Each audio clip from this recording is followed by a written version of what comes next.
The Legend of Death Valley. Whispers on the Deadly Wind.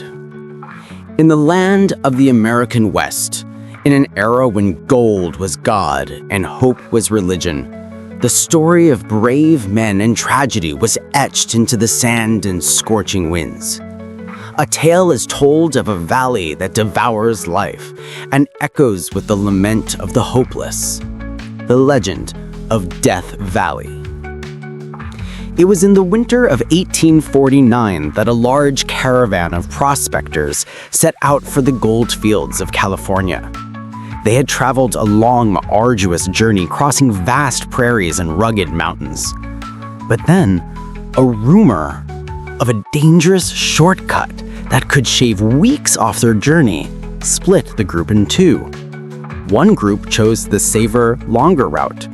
The other, their hearts burning with ambition and greed, called themselves the Lost 49ers and decided to gamble on the unproven path. Jacob Asher, an old man whose face bore the wrinkles of 1,000 journeys, was a leader of this audacious group. He stood on a hill looking at the diverging paths ahead. "Brothers," he announced in a booming voice, "fortune favors the bold. This path will lead us to the gold before anyone else." Among them was William Page, a young man with eyes sparkling with dreams. He had left his home with the promise to return a wealthy man for his family.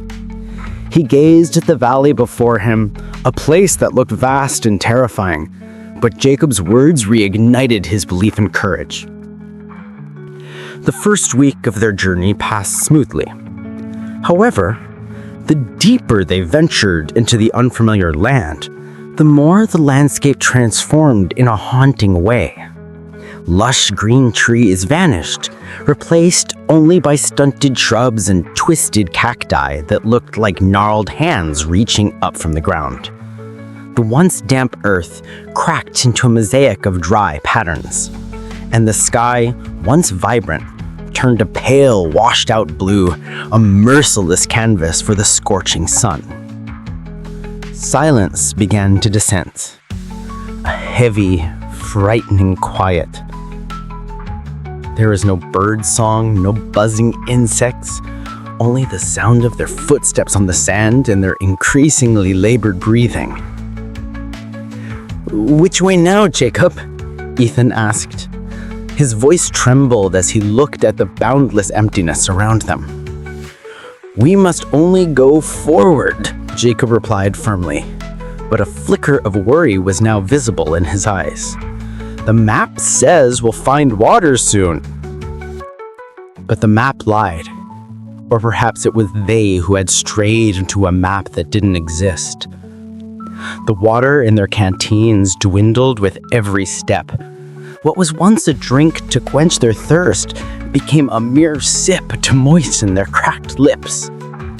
The intense heat left everyone exhausted and stumbling like drunks. Then the mirages began to appear. They saw a turquoise lake stretching before them, its shores lined with palm trees swaying in a gentle breeze. They shouted with joy and quickened their weary pace. But as they got closer, the images dissolved, becoming nothing but shimmering heat waves rising from the burning sand. Their hope, which had soared to a peak, plummeted to rock bottom, shattering their morale and spirits. Ethan collapsed to his knees on the sand. He never rose again. His eyes stared blankly at the fiery orange horizon. Mother, I'm so cold," he mumbled faintly, despite the sweat pouring from his body, before his last breath escaped him with the final light of day. The first death had arrived silently, leaving a cold dread to grip the hearts of everyone. That night, amidst the dark, cold expanse of the desert, William heard something. A sound carried on the wind. It wasn't a howl of a wolf or the whistle of a normal breeze, but an icy whisper that chilled him to the bone. Lost ones, you have trespassed into a forgotten land. William jolted awake. He sat up and looked around, but saw nothing but the dark shapes of his companions huddled under their blankets. Jacob, do you hear that? He woke the old man. It's just the wind, William. Go back to sleep.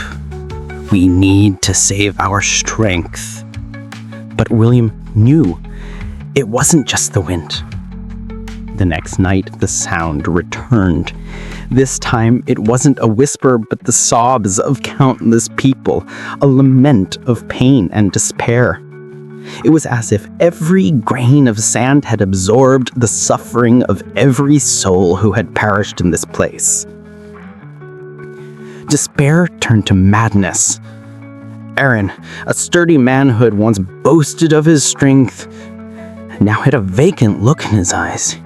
He began to pour the last of his precious water onto the sand and threw away his bag filled with mining tools. "Why are you throwing them away?" William shouted in protest. "Can you see?" Aaron screamed back. "This gold is cursed. It's what lured us here. I don't want anything but my life. I'm going home." He turned and ran into the darkness, directionless. Aaron tried to call out to him, but his voice was swallowed by the silence. We never saw Aaron again. Day after day, they walked on aimlessly. The number of survivors dwindled. Some fell and never rose again. Some just walked away into the curtain of mirages. Only Jacob and William remained, two lives still fighting against their cruel destiny. On the last night they were together, Jacob, once so strong, was visibly weakened. He looked at William with eyes filled with guilt. I led you all to your deaths, William. I'm sorry." "Don't say that, Jacob. We made this decision together. You're still young. You must survive." He handed him his last canteen. "Drink this and keep going west. Don't stop. Don't look back." That night, the spirit of the valley claimed Jacob's life. William lay listening to the whispers that raged around him. They told the stories of every traveler who had ever died there. Ethan's voice calling for his mother, Aaron's weeping for his family, and Jacob's whispering his apologies over and over. William was on the verge of giving up, but the image of his family waiting for him gave him the strength to stand up one last time. He walked forward as Jacob had instructed, leaving his friend's body behind amidst the wailing of the restless souls. A miracle occurred, or perhaps destiny willed that there be a survivor to tell this tale. A near-dead William was found by another group of explorers who had taken the long way around. When he regained consciousness, the first words he uttered to his rescuers were, "Don't go in there. It's the Valley of Death." After his body and spirit had recovered, William led a group back to the path he had come from to search for the bodies of his friends. But they found no trace, as if the sand had swallowed everything whole. He stood at the entrance to the valley once more, looking back at the land that had taken everything from him. Under the morning sun, the valley that had been hell on earth now looked strangely beautiful and serene, like a devil in the guise of an angel. He whispered to the wind that brushed by his face, "Goodbye, Death Valley." And so the name has been passed down to this day, becoming a legend about a place where dreams and death converge, a place where human greed is paid for with life. And they say that if anyone enters this valley on the quietest of days, they can still hear the whispers on the deadly wind, the lament of the lost 49ers who still wander that valley forever.